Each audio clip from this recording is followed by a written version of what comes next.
Hello friends, welcome to to brothers finance and good evening. Market news start ಮಾಡೋದಕ್ಕೂ ಮುಂಚೆ ಎಲ್ಲರಿಗೂ ಸಾರಿ, ನೆನ್ನೆ video upload ಮಾಡೋಕ್ಕಾಗಲಿಲ್ಲ. ಸ್ವಲ್ಪ ಎಮರ್ಜೆನ್ಸಿ ವರ್ಕ್ ಇದ್ದಿದ್ದರಿಂದ. ಇನ್ನು ಮುಂದೆ ಡೈಲಿ ಮಾರ್ಕೆಟ್ ನ್ಯೂಸ್ ಅನ್ನೋದು ಅಪ್ಡೇಟ್ ಮಾಡ್ತಾ ಇರ್ತೀವಿ. ಏನಾದರೂ ಅಪ್ಡೇಟ್ ಮಾಡೋಕ್ಕಾಗದಿದ್ದ ದಿನ ಮುಂಚೆನೇ ಇನ್ಫಾರ್ಮ್ ಮಾಡ್ತೀನಿ. Let's start the video. ನಾಳೆ ಮಾರ್ಕೆಟ್ ಹಾಲಿಡೇ ಇರುತ್ತೆ, ಯಾಕಂದರೆ ಮೊಹರಂ ಫೆಸ್ಟಿವಲಿಂದ. ಇವತ್ತು ಮಾರ್ಕೆಟ್ ಅಪ್ಡೇಟ್ ನೋಡಿಕೊಂಡ್ರೆ ಸೆನ್ಸೆಕ್ಸ್ 51 ಪಾಯಿಂಟ್ಸ್ ಗೇನ್ ಆಗಿ 80,760ನಲ್ಲಿ ಕ್ಲೋಸ್ ಆಗಿದೆ. ನಿಫ್ಟಿ 50 26 ಪಾಯಿಂಟ್ಸ್ ಗೇನ್ ಆಗಿ 24,630ನಲ್ಲಿ ಕ್ಲೋಸ್ ಆಗಿದೆ. ಬ್ಯಾಂಕ್ ನಿಫ್ಟಿ 59 ಪಾಯಿಂಟ್ಸ್ ಗೇನ್ ಆಗಿ 52,396ಅಲ್ಲಿ ಕ್ಲೋಸ್ ಆಗಿದೆ. ಮಾರ್ಕೆಟ್ ಕೀ ಅಪ್ಡೇಟ್ ನೋಡಿಕೊಂಡ್ರೆ ಗಾರ್ಡನ್ ರಿಚ್ ಶಿಪ್ ಬಿಲ್ಡಿಂಗ್ ಅವ್ರಿಗೆ ಒಂದು ಆರ್ಡರ್ ಬಂದಿದೆ 840 ಕ್ರೋರ್ಸ್ದು. ಯಾರಿಂದ ಅಂದರೆ national centre for polar and ocean research, minister of aviation ಇಂದ ಒಂದು ಅಪ್ಡೇಟ್ ಇದೆ ಕಮಿಂಗ್ ಟೈಮಲ್ಲಿ.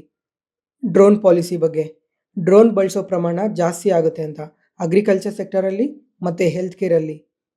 ಇದರಿಂದ ಯಾವ ಕಂಪ್ನಿಗೆ ಉಪಯೋಗ ಆಗುತ್ತೆ ಅಂದರೆ ಝೆನ್ ಟೆಕ್ನಾಲಜೀಸ್ ಮತ್ತು ಐಡಿಯಾ ಫೋರ್ಜ್ಗೆ ಬೆನಿಫಿಟ್ ಆಗುತ್ತೆ. ಪೇಟಿಎಮ್ ಶೇರ್ ಪ್ರೈಸ್ 2% ಡೌನ್ ಆಗಿದೆ, ಯಾಕಂದರೆ ಸೆಬಿಯಿಂದ ಒಂದು ವಾರ್ನಿಂಗ್ ಲೆಟರ್ ಬಂದಿದೆ. ಒಂದು ಅನ್ಆಥರೈಸ್ಡ್ ಟ್ರಾನ್ಸಾಕ್ಷನ್ ನಡೆದಿದೆ ಅಂತ. ಅದು 360 ಕ್ರೋರ್ಸ್ದು ಪೇಟಿಎಮ್ ಪೇಮೆಂಟ್ ಬ್ಯಾಂಕಲ್ಲಿ. ಅದು ಫಿನಾನ್ಷಿಯಲ್ ಇಯರ್ 2022 ಅಲ್ಲಿ. ಜ್ಯೋತಿ ಸ್ಟ್ರಕ್ಚರ್ಸ್ ಒಂದು ಆರ್ಡರ್ ಬಂದಿದೆ 118 ಕ್ರೋರ್ಸ್ದು ಅದಾನಿ ಎನರ್ಜಿಯಿಂದ. ಅದಕ್ಕೋಸ್ಕರ 5% ಸ್ಟಾಕ್ ಪ್ರೈಸ್ ಮೂವ್ ಆಗಿದೆ ಇವತ್ತು. CNBC ಅವ್ರು ಹೇಳ್ತಾ ಇದ್ದಾರೆ RVNL ಮತ್ತು ಇರ್ಕಾನ್ಗೆ 3 ಟ್ರಿಲಿಯನ್ ರುಪೀಸ್ ಅಲೋಕೇಶನ್ ಆಗ್ಬೋದು ಬಜೆಟಲ್ಲಿ ಅಂತ. ಸಿಪ್ಲಾಗೆ 770 ಕ್ರೋರ್ ಇನ್ಕಮ್ ಟ್ಯಾಕ್ಸ್ ಡಿಮ್ಯಾಂಡ್ ಬಂದಿದೆ. ಇದು ತುಂಬ ಇಂಪಾರ್ಟೆಂಟ್. ಇಂಡಿಯನ್ ಸ್ಟಾಕ್ ಮಾರ್ಕೆಟ್ಗೆ ಎಲೆಕ್ಷನ್ ರಿಸಲ್ಟ್ ಎಷ್ಟು ಇಂಪಾರ್ಟೆಂಟೋ ಬಜೆಟ್ ಸಹ ಅಷ್ಟೇ ಇಂಪಾರ್ಟೆಂಟ್. ಇವತ್ತು ಮಂಗಳವಾರ, ಮುಂದಿನ ಮಂಗಳವಾರ ಅಂದರೆ 23ನೇ ತಾರೀಕು ನಮಗೆ ಯೂನಿಯನ್ ಬಜೆಟ್. ಇನ್ನೂ ಒಂದೇ ವಾರ, ಇನ್ನು 3 ಟ್ರೇಡಿಂಗ್ ಸೆಷನ್ ಮಾತ್ರನೇ ಇರೋದು. ಇದೇ ವರ್ಷ ಫೆಬ್ರವರಿಯಲ್ಲಿ ನಡೀತಲ್ಲ, ಅದು ಕಂಪ್ಲೀಟ್ ಬಜೆಟ್ ಅಲ್ಲ, ಇದು ಕಂಪ್ಲೀಟ್ ಆ್ಯಂಡ್ ಒರಿಜಿನಲ್ ಬಜೆಟ್. ಈ ವಾರ ಮತ್ತು ಮುಂದಿನ ವಾರ ಮಾರ್ಕೆಟ್ ತುಂಬ ವಾಲೆಟೈಲ್ ಆಗಿರುತ್ತೆ. ಇದಕ್ಕೋಸ್ಕರ ಇನ್ವೆಸ್ಟರ್ಸ್ ಆಗಲಿ ಟ್ರೇಡರ್ಸ್ ಆಗಲಿ ಸ್ವಲ್ಪ ನೋಡಿಕೊಂಡು ಟ್ರೇಡ್ ಮಾಡಿ. ತುಂಬ ವಾಲೆಟೈಲ್ ಆಗಿರುತ್ತೆ. ಬಜೆಟ್ ಎಕ್ಸ್ಪೆಕ್ಟೇಷನ್ ಏನಂದರೆ ಇನ್ಕಮ್ ಟ್ಯಾಕ್ಸಲ್ಲಿ ಸ್ವಲ್ಪ ಚೇಂಜಸ್ ಇರುತ್ತೆ ಅಂತ. ಅಂದರೆ ಸ್ಟ್ಯಾಂಡರ್ಡ್ ಡಿಡಕ್ಷನ್ ಜಾಸ್ತಿ ಮಾಡ್ಬೋದು, ಅಥವಾ ಸೆಕ್ಷನ್ 80C ಲಿಮಿಟ್ ಜಾಸ್ತಿ ಮಾಡ್ಬೋದು, ಟ್ಯಾಕ್ಸ್ ರೇಟಲ್ಲಿ ಚೇಂಜಸ್, ಈ ಥರ ಎಕ್ಸ್ಪೆಕ್ಟೇಷನ್ಸ್ ಇದೆ. ಇನ್ನು ಮಾರ್ಕೆಟ್ ವಿಷಯಕ್ಕೆ ಬಂದರೆ ಗೌರ್ಮೆಂಟ್ ಯಾವ್ಯಾವ ಸೆಕ್ಟರಲ್ಲಿ ಕ್ಯಾಪೆಕ್ಸ್ ಮಾಡುತ್ತೋ ಆ ಸೆಕ್ಟರಲ್ಲಿ ಒಳ್ಳೆ ಗ್ರೋತ್ ನೋಡ್ಬೋದು.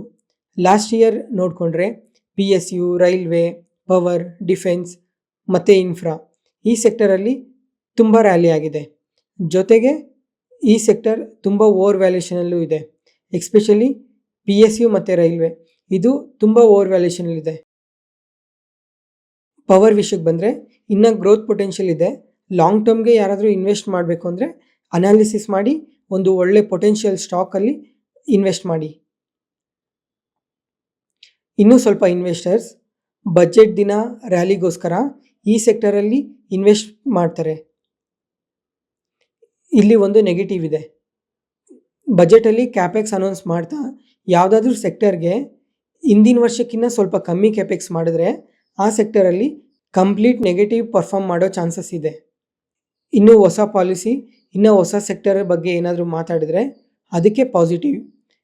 ಇವಾಗ ಎಕ್ಸಾಂಪಲ್ ಅಂದರೆ water treatment, semiconductor, manufacturing theme, ಇದು ಹೊಸ ಸೆಕ್ಟರ್ ಎಕ್ಸ್ಪೆಕ್ಟೇಷನ್ಸ್ ಇದೆ. ಎಲ್ಲದಕ್ಕಿಂತ ಮುಂಚೆ ಸ್ಟಾಕ್ ಮಾರ್ಕೆಟ್ ಓವರ್ ವ್ಯಾಲ್ಯೂಷನ್ಲಿದೆ. ಲಾಸ್ಟ್ ಇಯರ್ ಜುಲೈಯಿಂದ ಇವತ್ತಿಗೆ ನಿಫ್ಟಿ 50 5,000 ಪಾಯಿಂಟ್ಸ್ ರ್ಯಾಲಿ ಆಗಿದೆ. ಅಂದರೆ ಹಿಂದಿನ ವರ್ಷ ಜುಲೈಯಲ್ಲಿ 19,000 ಇದ್ದಿದ್ದ ಮಾರ್ಕೆಟ್ ಇವತ್ತು 24,500 ಅಂದರೆ ಟೋಟಲ್ 25% ರ್ಯಾಲಿ ಆಗಿದೆ ಒಂದೇ ವರ್ಷದಲ್ಲೇ. ಇರೋ ಡೇಟಾ ಪ್ರಕಾರ ಬಜೆಟ್ ಆದಮೇಲೆ ಸ್ವಲ್ಪ ಕರೆಕ್ಷನ್ಸ್ ಆಗ್ಬೋದು, ಯಾಕಂದರೆ ಮಾರ್ಕೆಟ್ ತುಂಬ ರ್ಯಾಲಿ ಆಗಿದೆ. ಸ್ವಲ್ಪ ಪ್ರಾಫಿಟ್ ಬುಕ್ ಮಾಡೋರಾಗಲಿ, ಇಲ್ಲ ಬೇರೆ ಏನಾದರೂ ರೀಸನ್ಗೋಸ್ಕರ, ಅಥವಾ ಮಾರ್ಕೆಟ್ ಹಿಂಗೆ ಮೂವ್ ಆಗ್ಬೋದು. ಯಾಕಂದರೆ ಜನ ಸ್ಟಾಕ್ ಮಾರ್ಕೆಟ್ಗೆ ಬರ್ತಾನೆ ಇದ್ದಾರೆ, ಇನ್ವೆಸ್ಟ್ ಮಾಡ್ತಾನೆ ಇದ್ದಾರೆ. ಇಲ್ಲಿ ಒಂದು ಡೇಟಾ ನೋಡಿ, ಮಂತ್ ಆನ್ ಮಂತ್ ಕರ್ನಾಟಕದಲ್ಲಿ 2.5 ಲಕ್ಷ ಜನ ಸ್ಟಾಕ್ ಮಾರ್ಕೆಟ್ಗೆ ಬಂದಿದ್ದಾರೆ. ಕ್ವಾರ್ಟರ್ ಆನ್ ಕ್ವಾರ್ಟರ್ ನೋಡಿ 6 ಲಕ್ಷ ಜನ ಬಂದಿದ್ದಾರೆ. ಇದಕ್ಕೋಸ್ಕರ ಇದರಿಂದ ಮಾರ್ಕೆಟ್ಗೆ ದುಡ್ಡು ಬರ್ತಾ ಇರೋದಕ್ಕೋಸ್ಕರ ಸ್ವಲ್ಪ ನೆಗೆಟಿವ್ ನ್ಯೂಸ್ ಇದ್ರೂ ಸಹ ಅದು ಪಾಸಿಟಿವ್ ಆಗಿ ತಗೊಂಡು ರನ್ನಪ್ ಆಗ್ತಾನೇ ಇದೆ.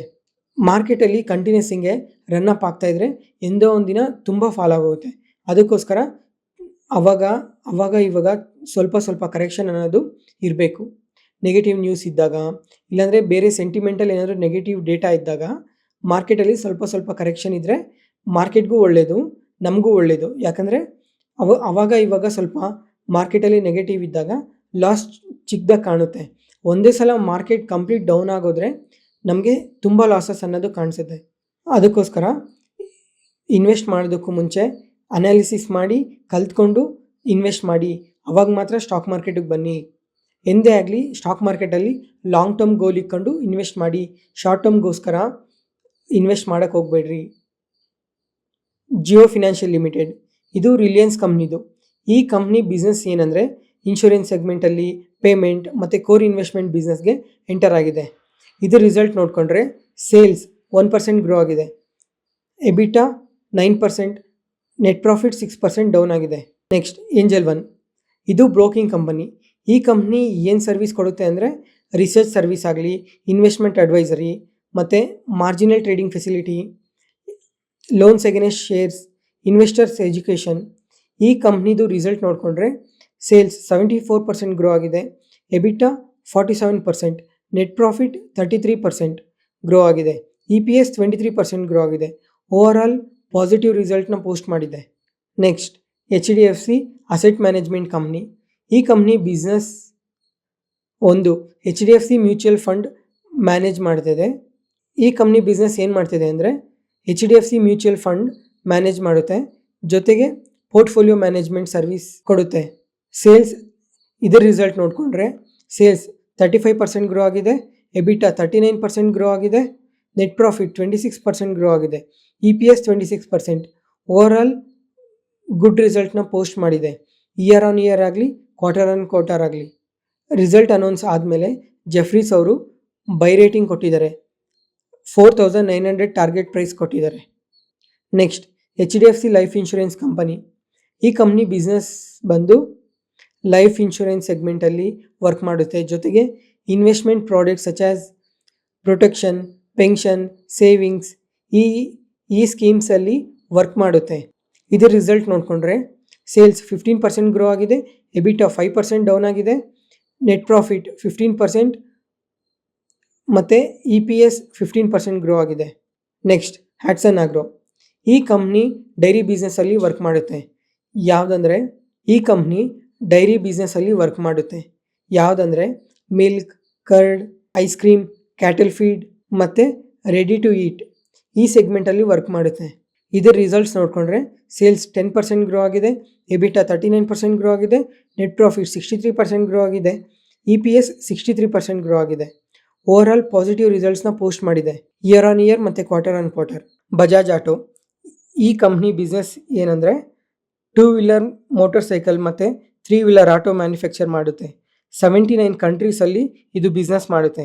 ಈ ಕಂಪ್ನಿ ರಿಸಲ್ಟ್ಸ್ ನೋಡಿಕೊಂಡ್ರೆ ಸೇಲ್ಸ್ 16% ಗ್ರೋ ಆಗಿದೆ, ಎಬಿಟಾ 23% ಗ್ರೋ ಆಗಿದೆ, ನೆಟ್ ಪ್ರಾಫಿಟ್ 18% ಗ್ರೋ ಆಗಿದೆ, EPS 20% ಗ್ರೋ ಆಗಿದೆ.